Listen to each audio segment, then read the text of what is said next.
the ambulance.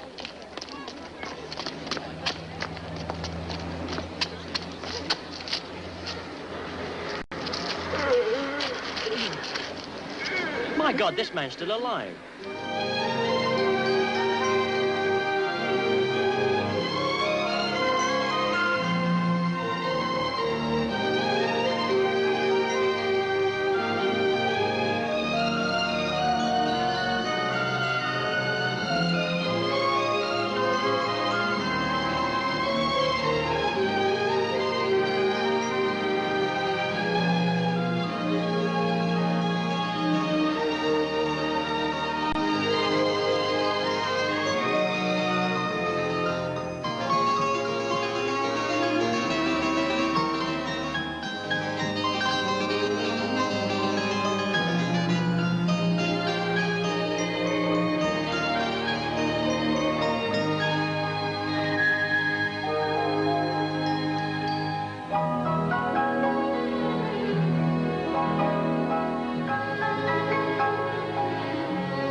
Welcome home, sir. Thank you. Here we are, my dear. Mason, this is Miss Wheatley. Ma'am. Miss Wheatley's room is prepared? Yes, sir. Splendid. Be a good fellow and take her bags up, will you? And Master Clive and Miss Christina, they're here? In the library, sir. And Master Giles, too? Yes, sir. Fine. Fine. Now, I can assure you, my dear, there's absolutely nothing to be nervous about. They'll take to you. Of that I'm convinced.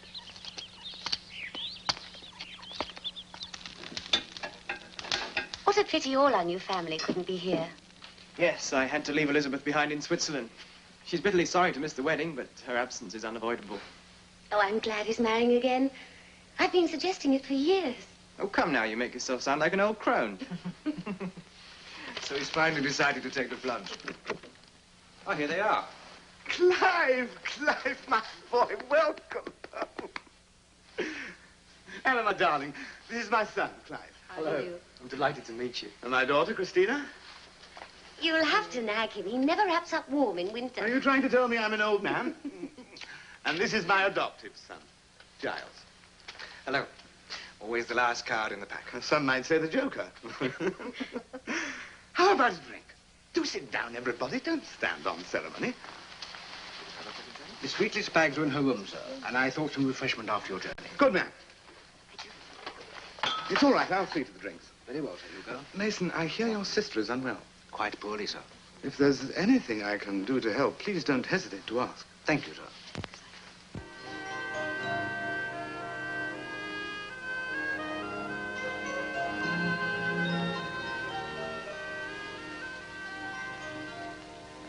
They've taken you to their hearts. I was naturally very anxious to make a good impression. And what impression did my progeny make on you? Christina is delightful. And already spoken for, I suspect. She and Giles. They seem devoted to one another. They'd have me believe them mere acquaintances.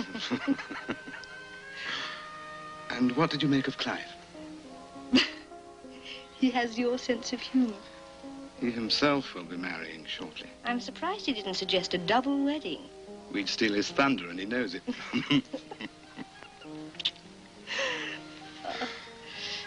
I feel relaxed now. I hope your children feel the same.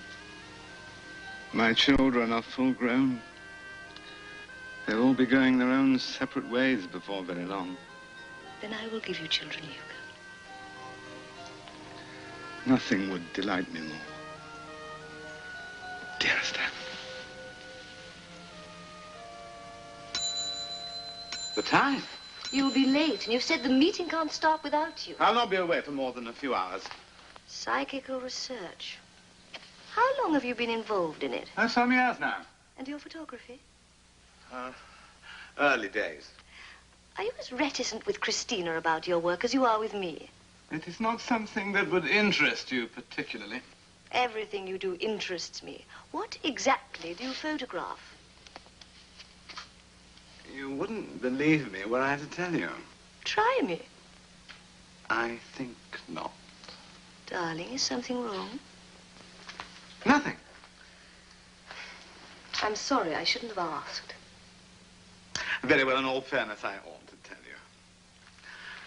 you. You will think it preposterous, if not positively macabre. I can think nothing unless you explain. My colleagues and I Sir Edward, whom I've met. photograph the dead. A smudge. Here. And another one. Here. And finally, another here.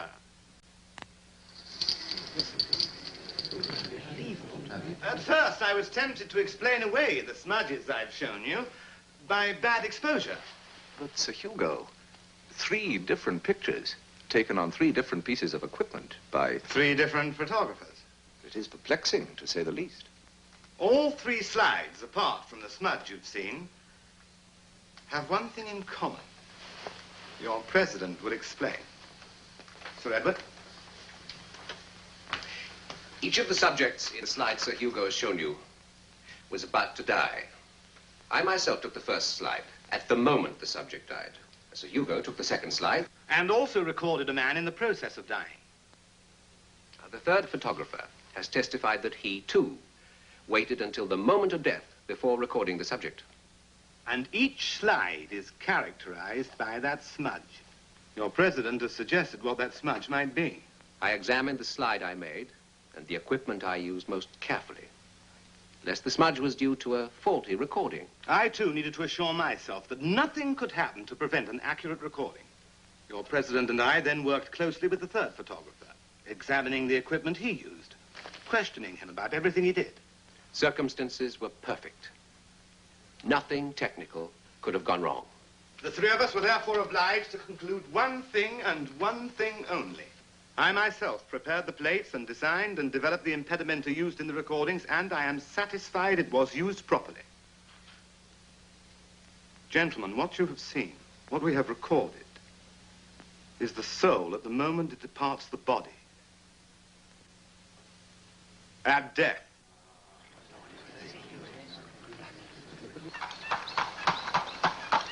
You don't really believe that, Father. You can't photograph the soul, given it exists. What were those smudges? Thumbprints, I suppose. Probably. I've always taught you to keep an open mind, but little did I know you'd turn out to be such a skeptic. I'm cautious, that's all. Wary about claims made by researchers into so-called psychic phenomena. When do you return to Switzerland? Elizabeth is expecting me in a fortnight's time. You've chosen wisely. She'll make you a fine wife. And you and Anna, you're ideally suited. Good evening, sir. Oh, Mason, about your sister. I don't want you worrying about money. So refer the doctor to me. That's very kind of you, sir. Thank you again. Tell Miss Wheatley I'm home. Very well, sir. Father, you're generous to a fault. We Cunninghams have our obligations. For 500 years now, we have enjoyed enormous privileges. Privilege means power, and we must never abuse that power. We're in the midst of change, and we must ensure that change is for the best. How do we do that? By peopling the parish with successive little Cunninghams to ferret out the mischief makers and bring about social reforms? And why not? I'm sure you and Elizabeth will have no objection to making your contribution. I suppose your father will approve of our engagement? Well, of course he will. But I think you'd better say nothing until after he and Anne are married.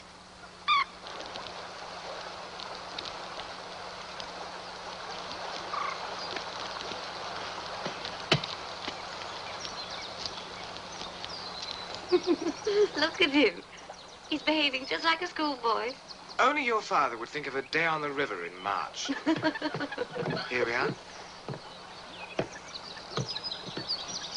Stay like that now. Like this. Fine. Now, get ready. Well, don't take all day. It's freezing. Now, move.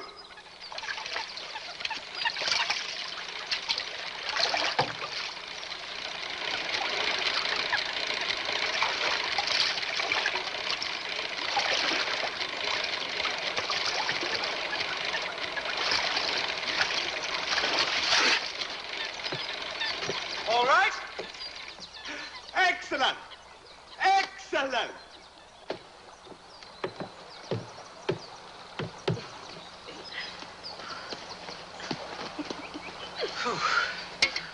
I'm not very good at that, am I?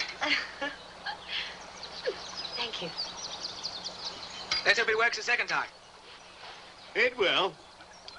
Where are Clive and Anna? They're over there, lurking behind that tree. Are you ready, Father? Stay just where you are. Like this? That's fine. Now, after 3. 1, 2, 3.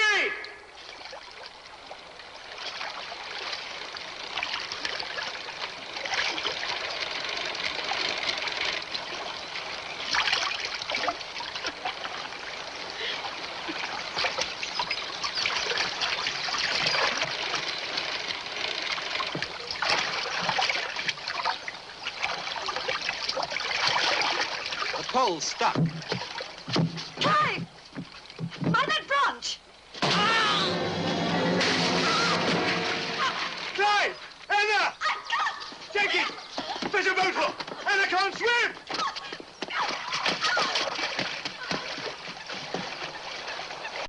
God, no! I can't see them! The water's as black as night!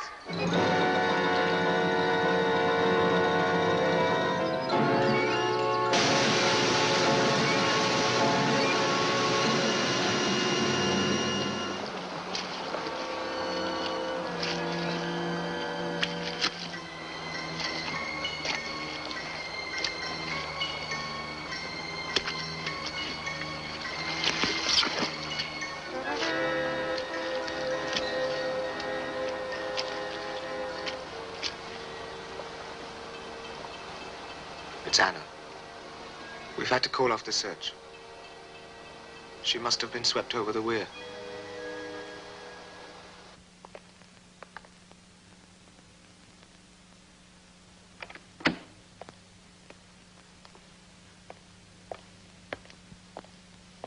What are you doing? Why are you working so late? I've been developing the pictures I took when... You mean of Clive? Of Clive and Anna. Oh, you can't. Why not? It's the only memento I have. I must see them again. I must see them now. Turn down the light, will you?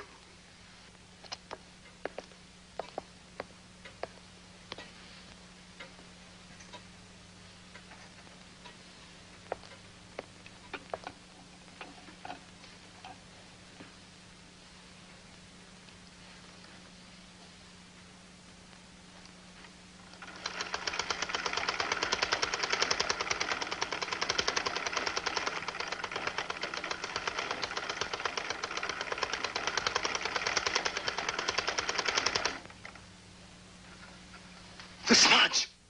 What is it? It moved. You saw it for yourself. It bore a marked similarity to this smudge here. And here. And this one here. What on earth is it? The Psychical Research Society maintains that they are photographs of the soul departing the body. And that's what you've recorded on your moving pictures? Well, that's what we saw just now? No. Well, but then what? What we saw was moving towards Clive. You said yourself it moved. Yes. Was the smudge trying to warn Clive of danger? Did Clive see it? Did he know he was about to die? I must find out. How can you? It's impossible. I have to take another photograph. Of what? There is a widely held belief that a dead man retains the indelible image of death. That's superstition. Possibly. I have to photograph Clive. Now, after all this time, after 2 weeks. Not a pleasant task, but one I cannot neglect. But even if that belief turns out to be true, what do you hope to achieve? I've got to determine the true nature of what we've just seen. On that sheet and on those slides. By photographing the remains of your dead son. I can't imagine I've got to know if Clive knew he was about to die. I shall go out of my mind if I don't know. And you expect me to help you? I beg you, Giles.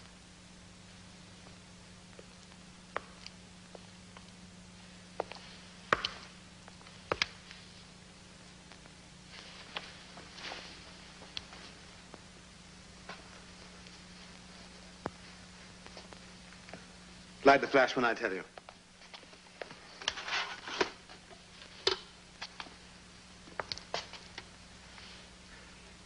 Now.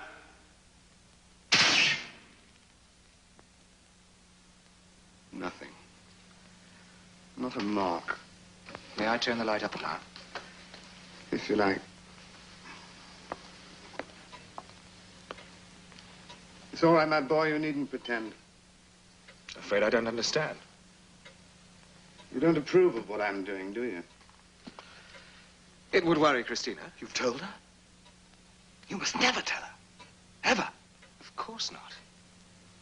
May I speak frankly, sir? You're exhausting yourself on experiments that can prove nothing except harmful. So you presume to know what it is I'm looking for? By some chance, your camera has recorded a strange manifestation. Well, neither of us know what it is. Don't we? My researches into psychic phenomena show me that in Greek mythology they referred to the spirit of death. They called it the Asphyx.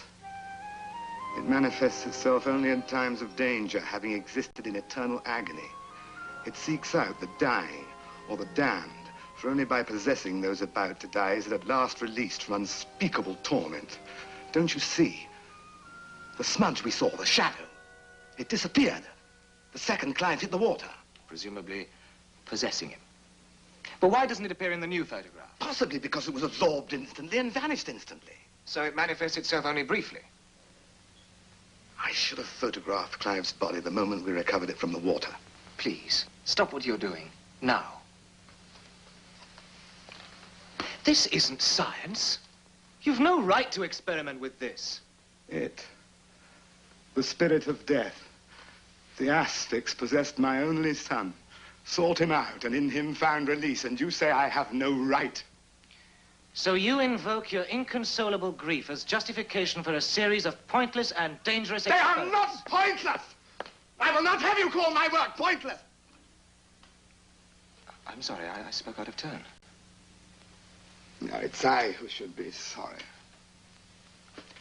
I didn't mean to shout.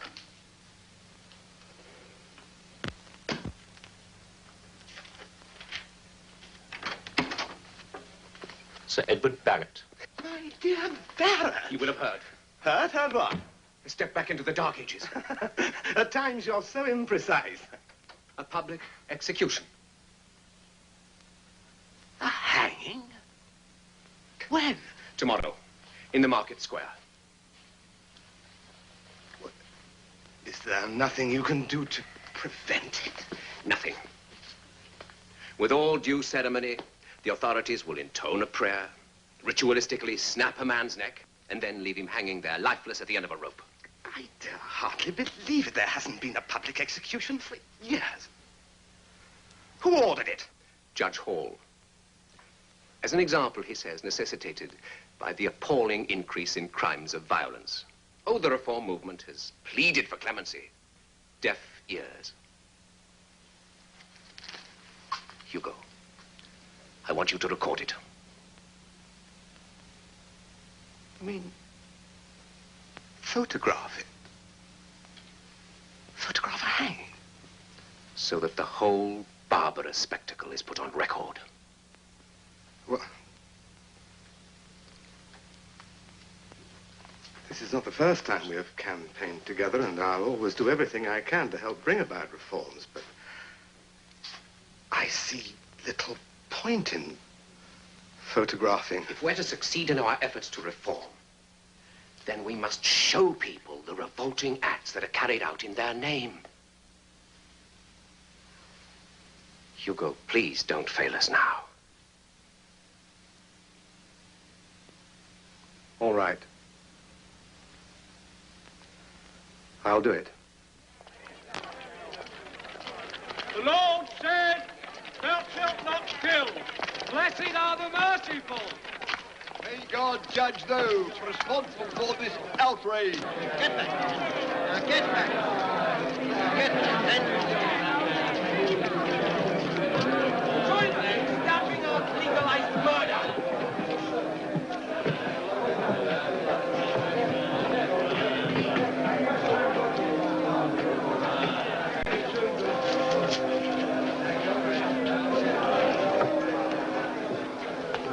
It has been your last wish that no prayer be said, but it is nonetheless in your interest that I beseech the Almighty to have mercy upon your unrepentant soul. Such persons as stood convicted of notorious sin were put to open penance and punished in this world, that their souls might be saved in the day of the Lord, and that others, admonished by their example, might be the more afraid to offend.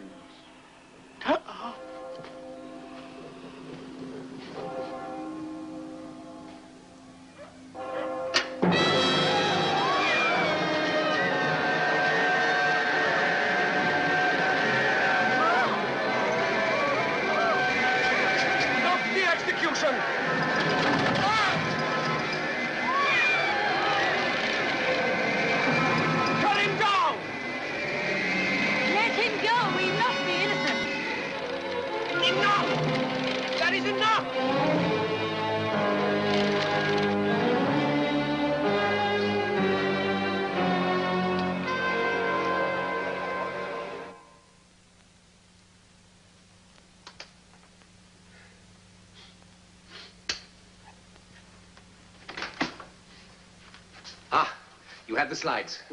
I've just this minute finished drying them. Thank you.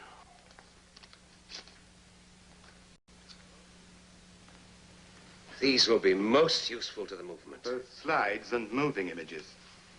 Moving images? I don't understand. I mentioned before I've invented a device whereby I can record moving objects. Then we must show both sets of images. No. The moving pictures I wish to keep for my own private purposes. And what are they? I'm afraid I cannot tell you. Oh, come now, Hugo. We have no secrets. We must share what knowledge we gleaned from our researches. You've made some new discovery. Possibly. But it is not something I wish to discuss. You've other theories, I can tell. About what, though? The apparition at the hanging. Have you recorded that in movement? I've told you I don't want to say anything to anybody. Until you're absolutely certain, of course. Perhaps. But Hugo... That is all.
do nothing by halves, do you? No sign of the Asphyx.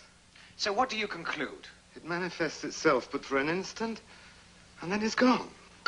Now, let's compare it with the moving pictures.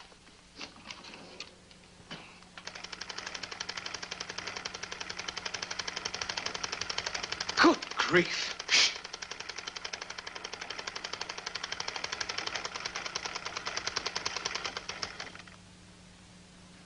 I tell you, it saw me.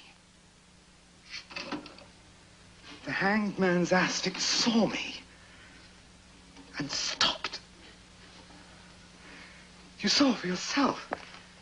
It seemed to be struggling. I couldn't possibly have seen you unless it's possessed of some unearthly intelligence. Then what explanation have you? Well, it seems more likely it was halted by some kind of barrier. Such as? Well, the man didn't want to die, obviously, so perhaps he was generating some kind of resistance. Generating? Well, if not resistance, then... Well, resistance could have been generated, yes, but not by a dying man. Well, then by whom? Not by whom. By what? The Times report speaks of some strange light. Well, they're right. It was my strange light. On the film I've just shown you, the Asphyx halted. But at the precise time I was using my light booster. I don't follow. If I'm able to record the Asphyx because of the fluid with which I sensitize my photographic material, then why shouldn't the light my booster generates determine the Asphyx movements? How is the light generated? It's a phosphide compound. When I press the trigger, it releases accurately measured droplets of water onto these crystals, generating a brilliant beam of... Blinding blue light. So, your curiosity is getting the better of you after all. Well, it was you who taught me the value of an inquiring mind. So tell me, what exactly are you up to? When I've put my theories to the test, I might tell you. But you must make me a promise, not a word to Christina. Oh, I really think you ought to take her into your confidence. She'd never even begin to understand. Very well. If you think it's in her best interest to say nothing, of course you have my word. Good.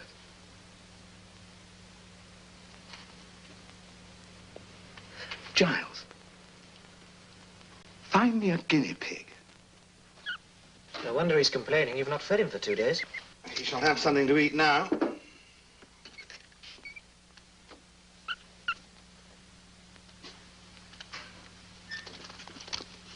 Come along, boy. Food. You're going to kill him? I know what I'm doing. Now, let's line our little friend up. Get him into focus.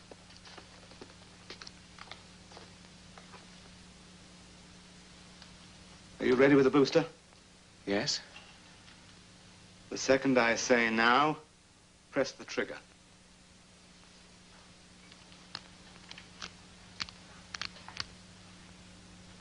Now!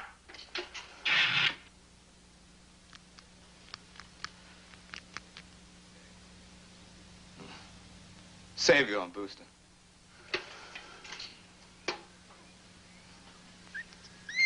The booster! Turn on the booster. There it is. There's its Asphyx. Turn off the light. You'll be able to see it better.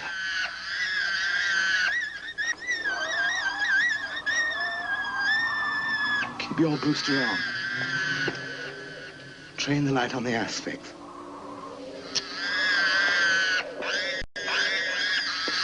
There. At the left-hand corner of the cage. Now, the next step. You've got to try to transfer the Asphyx into this container. Do exactly as I tell you. Now, carefully, very carefully, bring the beam across towards this box. I'll try. It's not easy.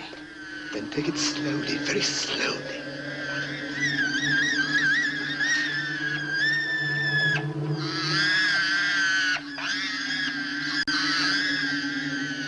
To my left. Left! An inch more. And another. There, Giles, you're almost there.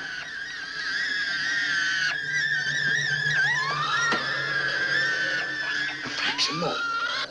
Hairspray. They won't merge. They've got to merge. One seems to be rejecting the other. One of the Asphyx seems to be the dominant one, the stronger. Just keep your booster on.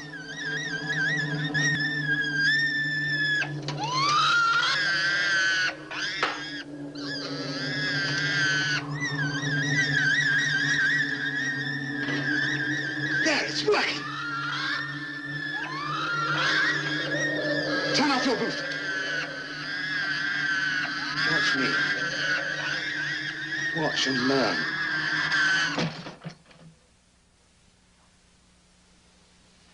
You've got it. If we wanted to keep this Asphyx, we'd only have to transfer this container to the vault. The water pipe that's fed by the spring. We need only link the container to the pipe by a drip tap, and the drips of water falling on the crystals would sustain this light forever. Do you realize what we've done? Yes. That guinea pig can't die. There's nothing in the world can kill it now, unless we release its Asphyx. Hand me that dropper. An antidote. Mm-hmm. You have every reason to smile. Your experiment has been a triumph. The little beast will be as right as rain by morning. Can we ensnare a human Asphyx? We can try.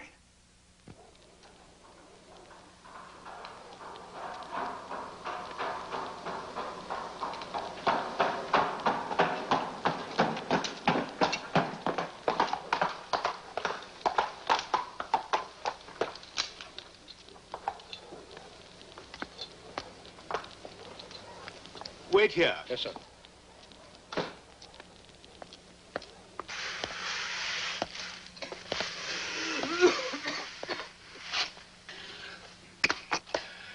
I've not eaten for 2 days. Why have you kept my food from me? You deserve to be punished. Because you can read and write. You got these registered protests about conditions here, didn't you? You got me into trouble, didn't you? You think yourself better than me? At least I'm strong enough to work and earn a living. I need a doctor. Please, get me a doctor. You get down on your hands and knees, or there'll be no bed for you tonight. Oh, Sir Hugo. What can I do for you, sir?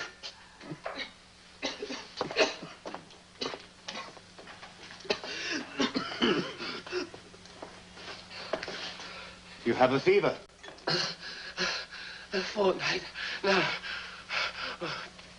Please, get me a doctor.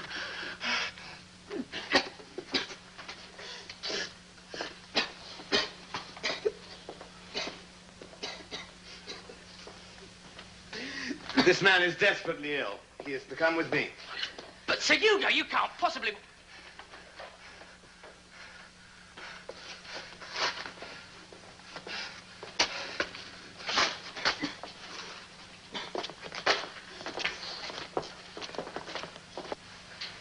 Why has he brought that poor man here?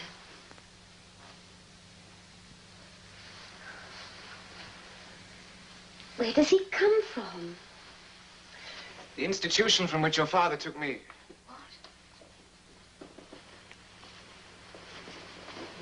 I don't understand. Beat house.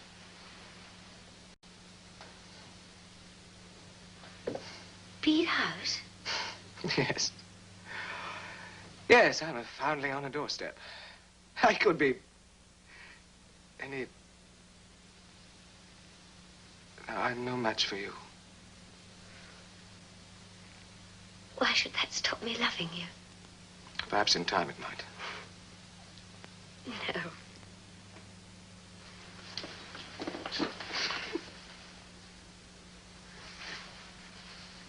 Then let's ask your father now. Yes, Giles. But please tell me what you're experimenting with. I went into the laboratory. What? There was a sort of box. Something was in it. I'm sorry. You weren't meant to see that. What is it? You mustn't say anything. Giles, please, why won't you tell me? Your father has sworn me to secrecy. That's the least I owe her. But that man, why is he here?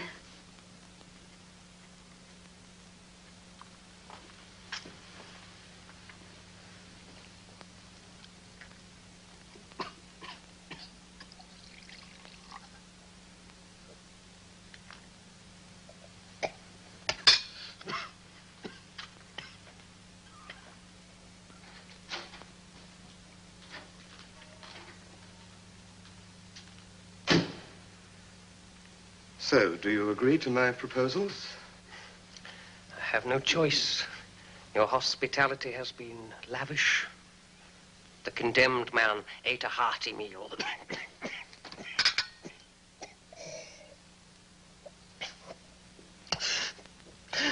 What did the doctor say?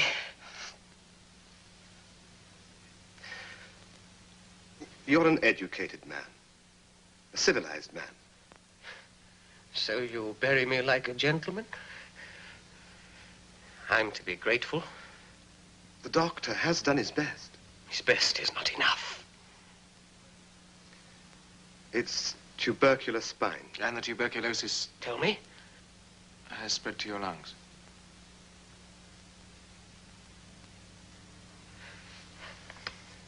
How long have I got? A day? Perhaps two.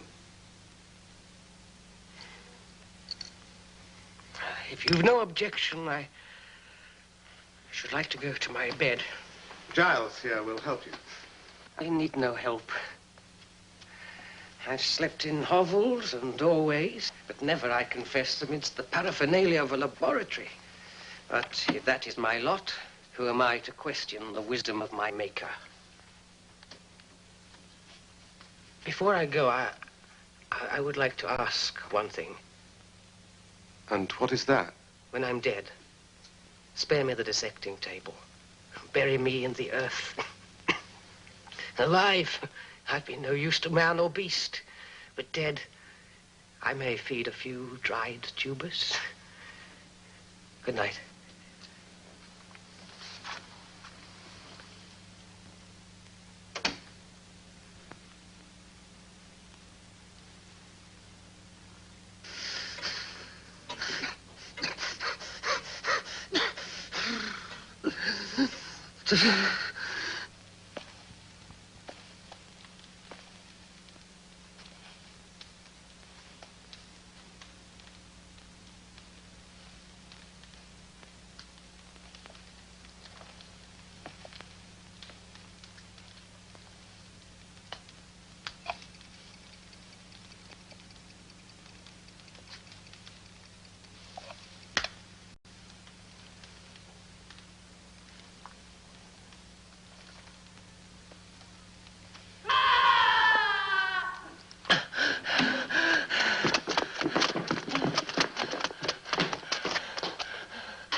Towards the Asphyx.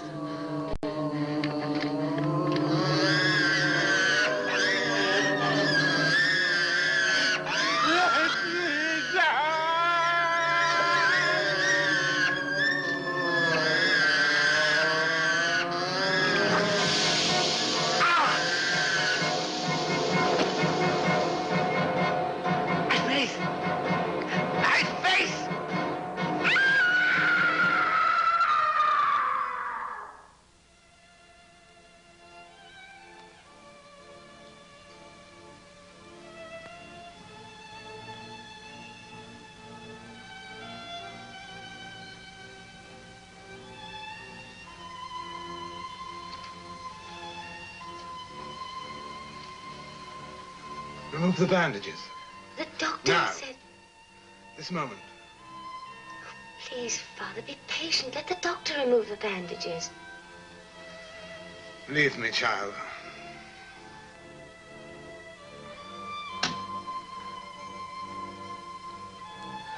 One day I will explain. Send Giles to me. Yes, Father.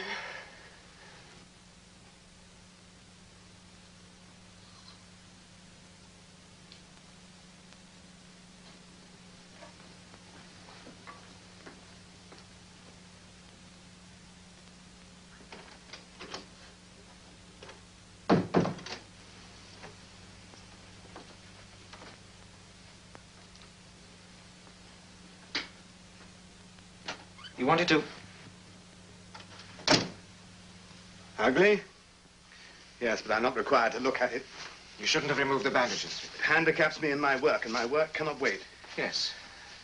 You mean your real work. The true nature of your experiments. So you have guessed. Immortality. Yes. You've seen for yourself that it is within my grasp. Trap a man's asphyx in that beam of light and seal it off so that it has no way of escape and you have immortal man. I can't even begin to grasp such a concept. Why? Because of the time it would take. The duration of a mere heartbeat. The blinking of an eye, so vast as eternity, having neither beginning, nor middle, nor end. But why pursue immortality? I once told Clive we are in the midst of change, and we must ensure that change is for the good of all. Well, once immortal, one could govern the course of events perpetually, and with the wisdom of each successive age and civilization. Sir, you've lived a fine and honorable life.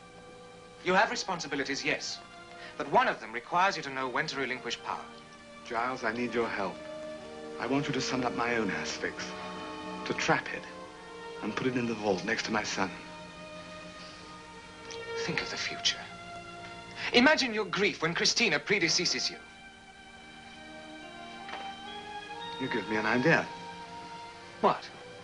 You love Christina, don't you? Yes. Should you approve, we'd like to marry. I had expected that. Help me to immortalize myself, and I will immortalize you and Christina. Well, what do you say? Let me tempt you more. Think, man. Think of the power. How can you be sure that nothing will go wrong?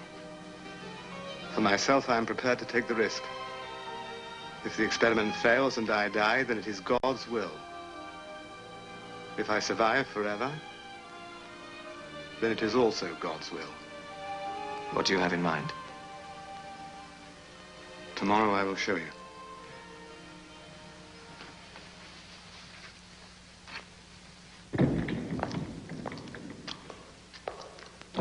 Let me explain. The experiment works. You and I will seal off my asphyx in here. Giles, I want you to order me a lock for the door of the vaults. A lock for which there is no key. A lock that will make that door impregnable. A combination lock? Exactly. I must ensure that my asphyx cannot escape, and that I must never be tempted to release it. The number of the lock you will write on a piece of paper and put in my desk. When I am immortal, I will destroy the paper. And should the experiment fail? And I die? Then it is here I wish to lie alongside Clive. In the event of my death, you'll take a letter to my executors. You'll find it in my bedroom. Do you understand? Perfectly.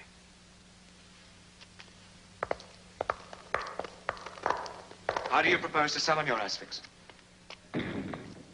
What form of death have I chosen? You speak with great confidence. I have spent much time praying for guidance.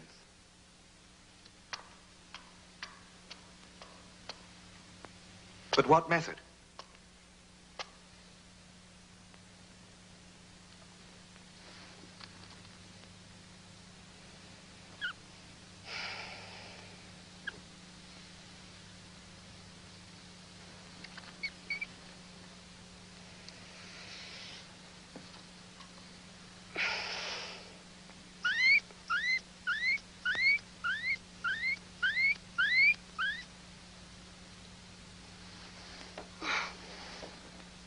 on earth did you get here?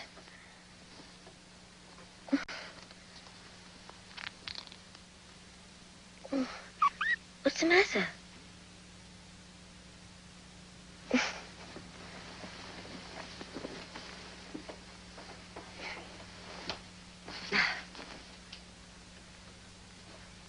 You stay there. Right, all right. Come on. I'd better let you out.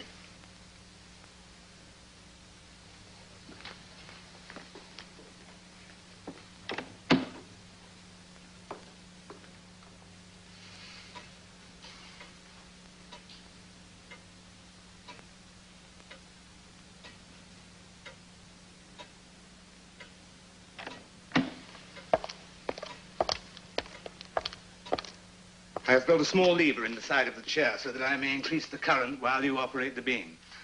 I must allow the voltage time to build. Otherwise, you will not have time to contain my Asphyx. Is that clear?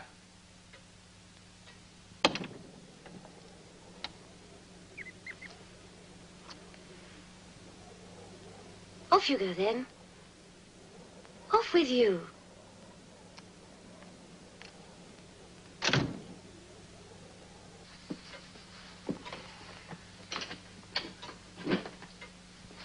As tightly as possible.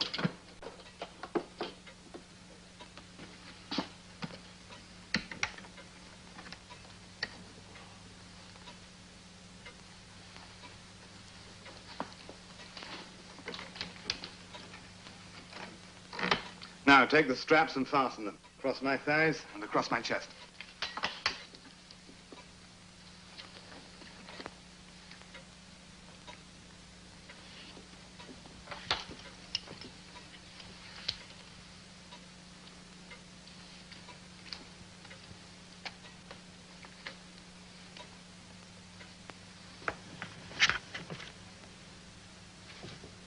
Father?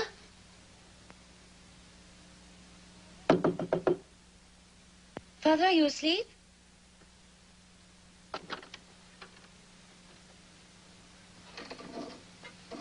You were very quiet, Giles. I'm afraid. Of what? There is nothing to fear. I don't think I can go through with this. You have spoken of a debt you owe me. If you mean what you say, just do as I ask. But if you were to There cry... is no turning back. Very well. As tightly as possible.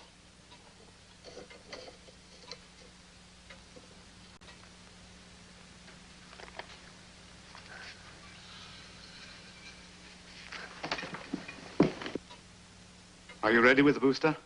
Yes. There are enough crystals? I've allowed for the widest possible margin of error.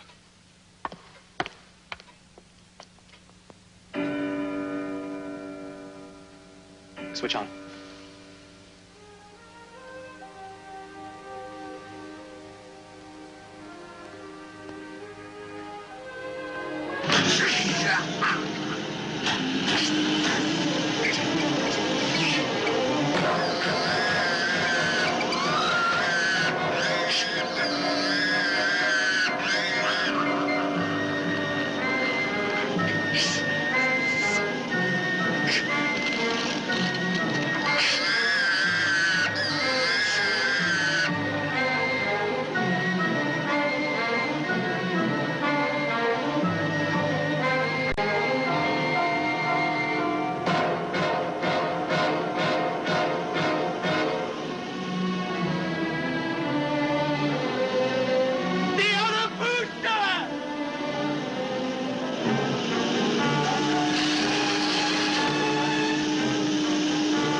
Don't touch him! Come here!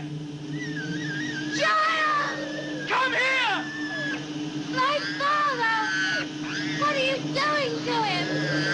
You must help him! I tell you. Put your hand on this trigger. Whatever happens, don't let go. Is he all right? Yes, I think so. Now, you're going to swing your light on its pivot. By doing so, you govern its movements. Now, slowly, slowly. Swing your light towards me.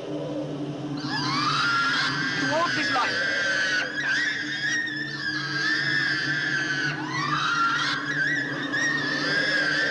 I've got to absorb your being into mine to understand.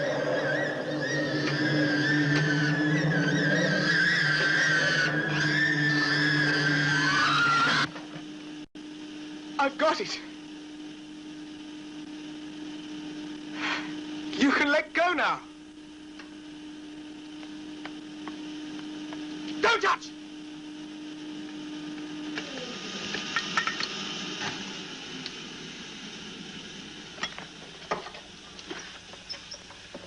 Father. He's going to be all right. Father, it's me. It's Christina.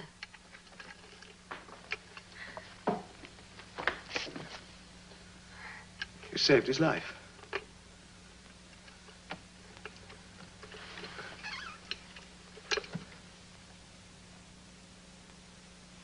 Giles? Giles, that thing in the box. He'll sleep until morning. In 2 or 3 days, he'll be fine. We were conducting an experiment with electricity. It got out of hand. You're not telling me the truth. Very well, come with me. Ought we to leave him?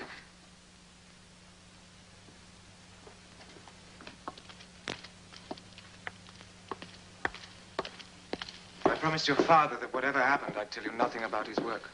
But Giles, he nearly died. You owe it to me to explain now.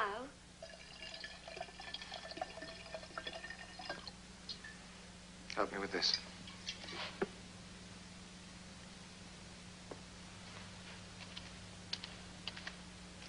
If I tell you, you must promise to forget everything I've said. I can make no such promise. Unless you explain. Just do why as I say. Take the other hand.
By ensuring a constant but regulated flow of water, falling into little drops onto the crystals, your father's Asphyx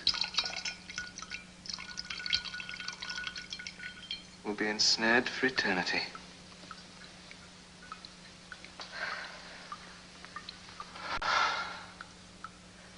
Then, whatever happens, he cannot die. Never. He's now immortal. How can I believe you? If she hadn't arrived when she did, you might have died. That the experiment might need 2 pairs of hands was an oversight that could have proved fatal. So I had to tell her. And of course, she doesn't believe you. Why should she? Then we must convince her, Giles.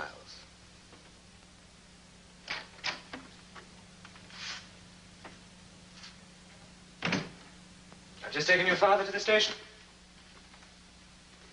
He's gone to London with Barrett to give a lecture to the Psychical Research Society. Oh. When will he be back? Later tonight. Then we have an evening together. You seem upset. No, Giles. You're not telling me the truth, Christina. There's nothing I'd hide from you. Christina, my darling, if something is causing you anxiety, you mustn't hesitate to tell me. Very well. I'm afraid for my father. Afraid? Why? Because he's immortal? Yes, because it's wrong. Your father believes his experiments are only for the best. How can they be? You should realize that none of us was ever meant to be immortal. We're all of us merely creatures of God, not God. There is so much he can achieve by being immortal, for you, for me. How? You want us to stay together for as long as we can? Nothing would make me happier. Then let him immortalize us both. Christina, are you afraid of facing everlasting life with me? Oh, if only I could believe. Truly believe it was possible. Your father is a brave and brilliant man.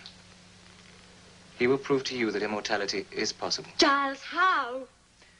Tomorrow I will show you. You must tell me now. Tomorrow. It's time for dinner.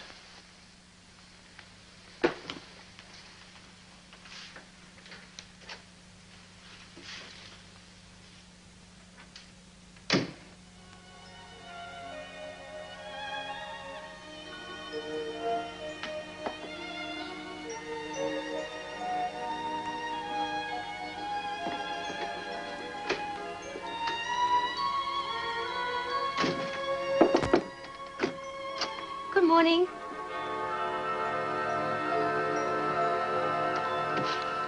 His bed's not been slept in. He's all right. Tell me where he is.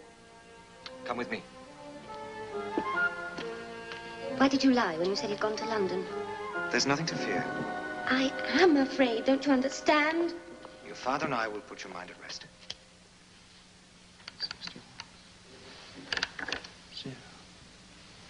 Why the secrecy?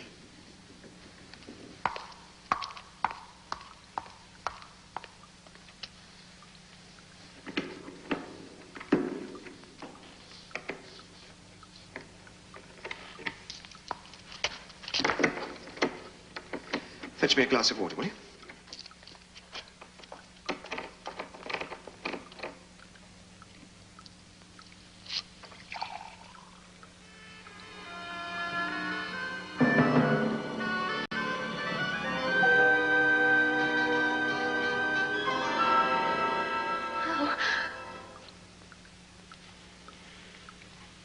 My eyes. Put the lamp down.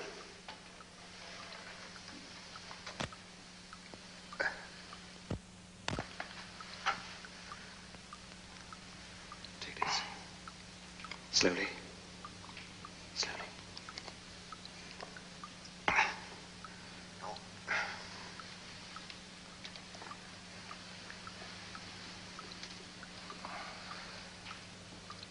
Your father's quite safe. This coffin was airtight. He's been shut in it all night, and he survived. What further proof do you need?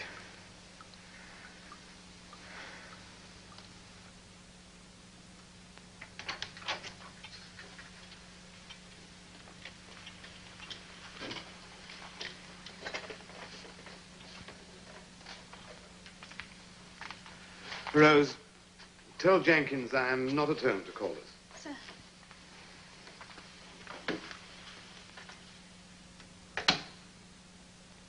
Well, Christina, have you decided? I'm still uncertain. Giles has told me that you would like to marry. That is so. Then you have my blessing. Father, thank you. Have you decided when you would like to marry? At once? We have your father's permission. But there are conditions. What? Conditions. You have had plenty of time to think about it, and you know there is nothing to fear. You must allow me to immortalize you. But I am afraid. Unless you overcome your fears, there will be no marriage. How can you? How can you? Christina! Please leave us. I wish to talk to your father.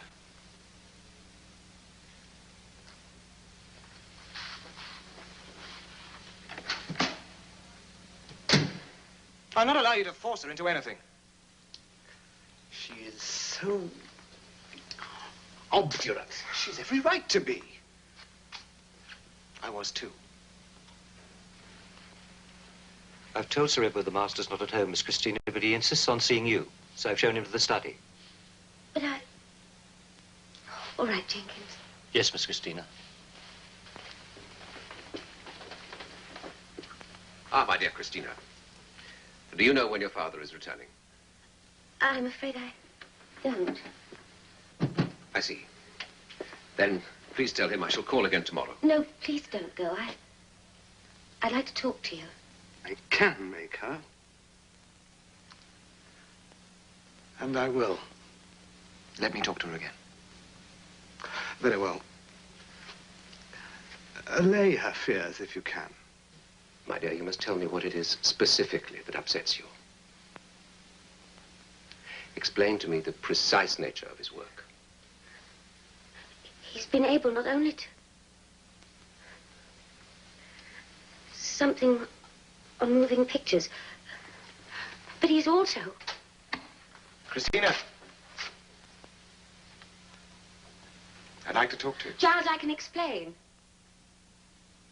Giles, I want to know what it is that Sir Hugo is doing that so upsets his daughter. I'm sorry, I can't tell you. I urge you, explain. Is it something to do with the moving images he told me about? Of the hanged man? What has he recorded? What does it show him? What has he discovered?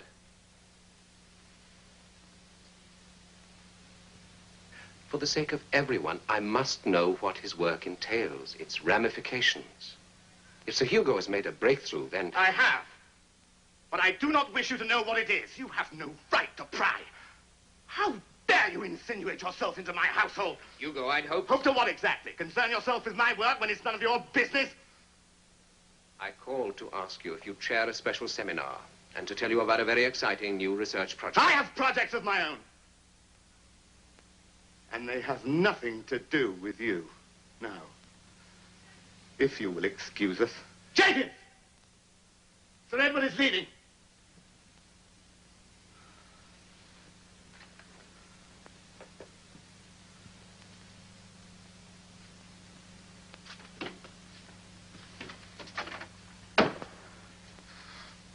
What did you tell him? Nothing, Father. I always thought I had my own daughter's trust, her absolute trust. You have, I No one promised must know anything of my work. Do you understand? I only said that you were making yourself tired. I am not tired, merely impatient. Well, have you made up your mind? She's in no condition to decide anything now. Ever since Clive died and my beloved Anna, I've wanted only to ensure that the Cunningham line should be continued. But if it has come to nothing... Do not question me. I want you to marry Giles. I want you to have children. I will immortalize you all. The Cunningham shall survive forever. Having lost Clive, your brother, I must never lose you. Then I will do whatever makes you happy. Christina, my dear, you must try to understand, if you can, what compels me. I do, Father.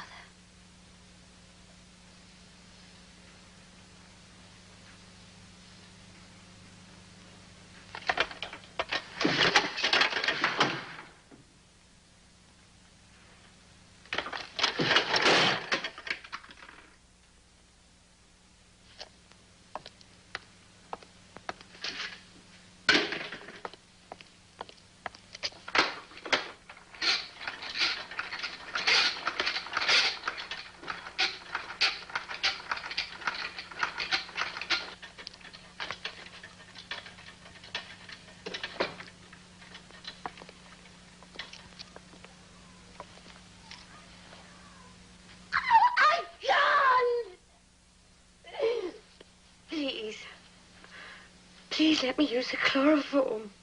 You must remain conscious while the blade descends. The Asphyx must sense your fear. It will otherwise not appear.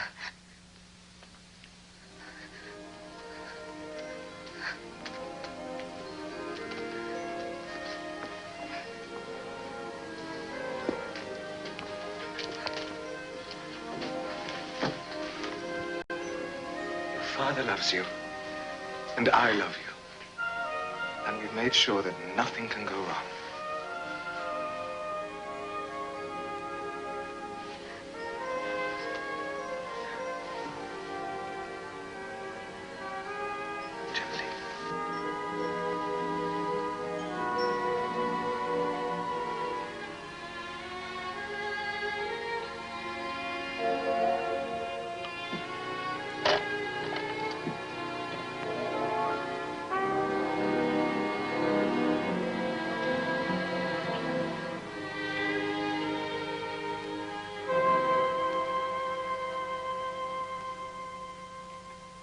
As a precaution, I have linked the drip taps direct to the water main by this rubber pipe.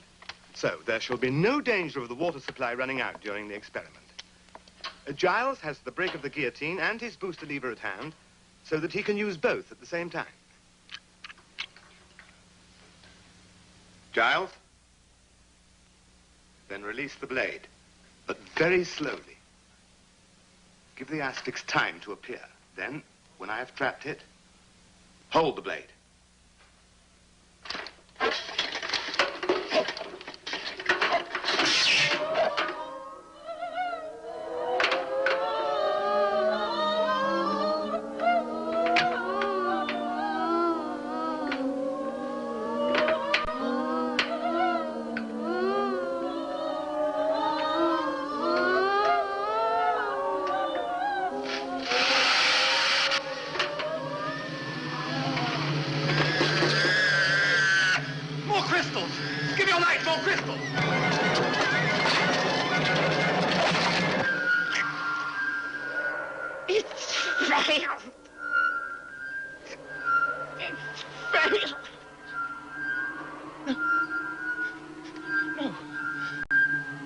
We've got the Asphyx.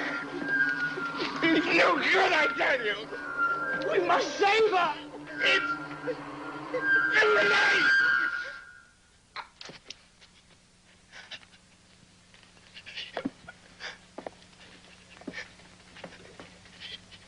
You've killed her. Oh, you've killed Christina.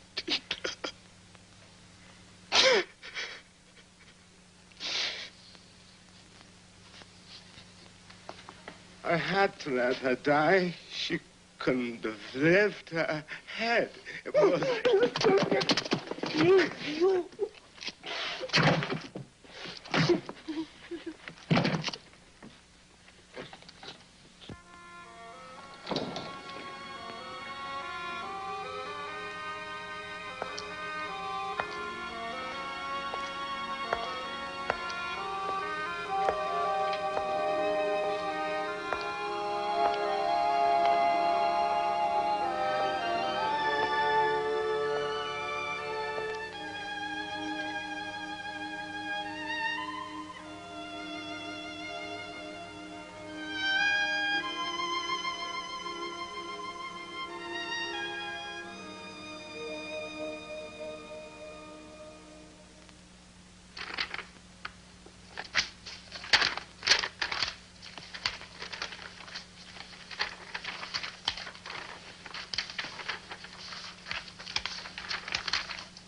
What are you doing? The number of the combination lock. What do you want it for? I want to go to the vaults. Why? We've laid Christina at rest. There's no need to go there. I have every need, Giles. I don't understand. My Asphyx. What? Sealed off. No one can get to it. But I must. To ensure that it's safe. I'll do that for you. I am going to release my Asphyx. You no longer want immortality. Damned to eternal guilt, damned to eternal remorse. And if you release your Asphyx... But keep the combination lock. It's here somewhere. I asked you, if you release your Asphyx... There's nothing stopping me.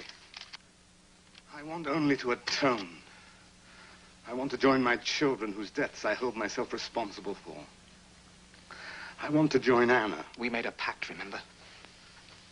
And now I ask you, release me from my obligation. You were to immortalize me. But can't you see that Providence is not to be tampered with?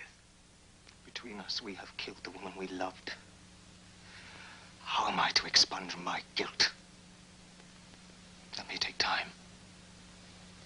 So I must become immortal so that time is mine. Besides, I must survive to carry on your work. Then I will keep my promise.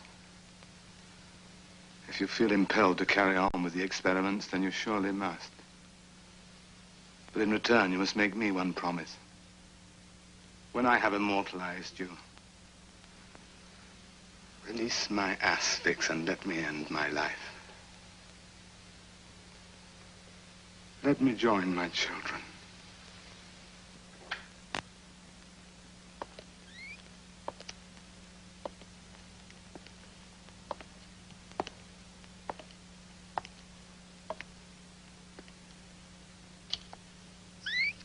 Hello.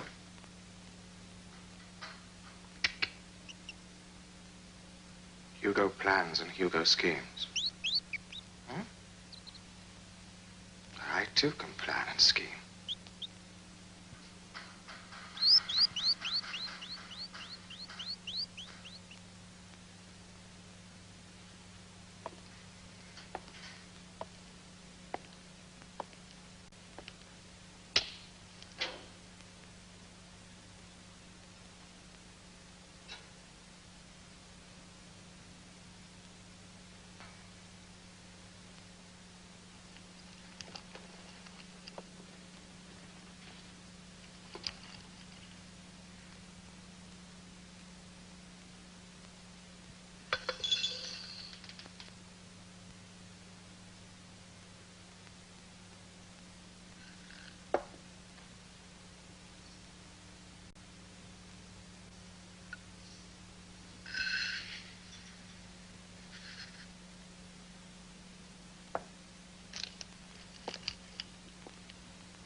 I have refined the light booster so that the trigger, once pressed, holds itself fast. It is then safe for me to attend to the second booster. I've done that. I've renewed the crystals. Oh, I'm impatient. You must not forget your promise to me, Giles. Rest assured, everything will go as planned. Don't fail me as I failed Christina. The number of the combination log. Is it in my desk? I'll go and look. Don't worry. If anything should happen to me, you'll find the number written in this envelope.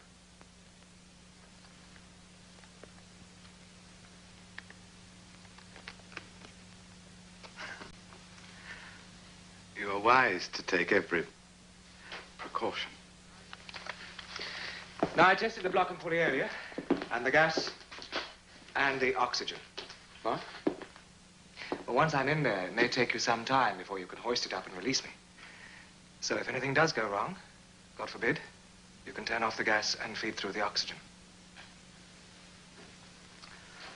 Well, are you ready? And waiting.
the light booster!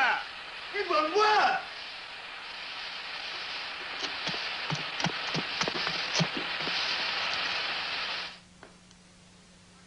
Oxygen!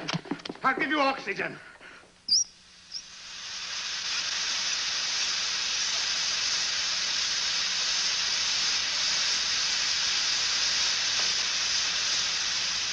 Christina.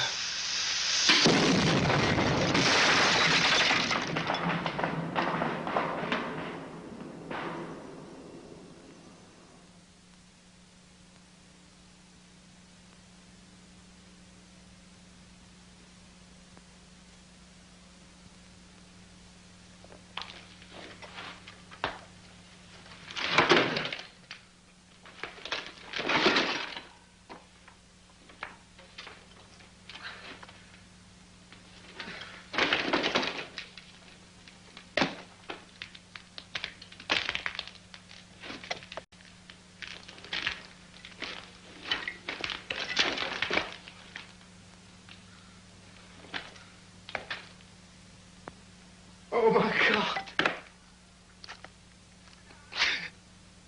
Giles!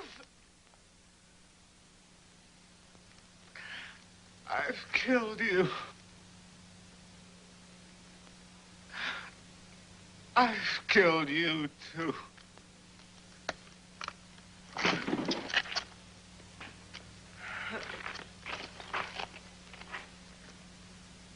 We made a pact, remember? You were to immortalize me. Between us, we killed the woman we loved.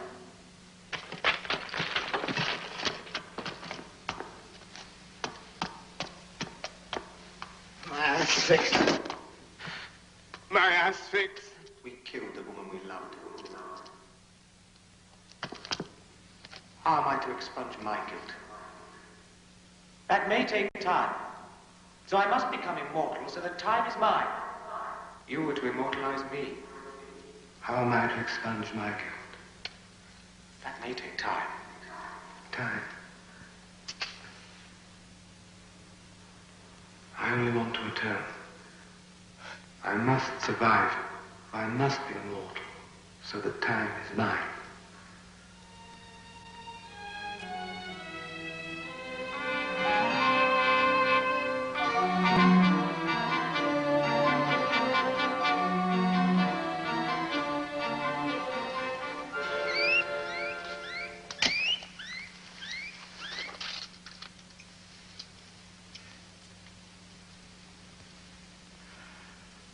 I obey God's will, my friend.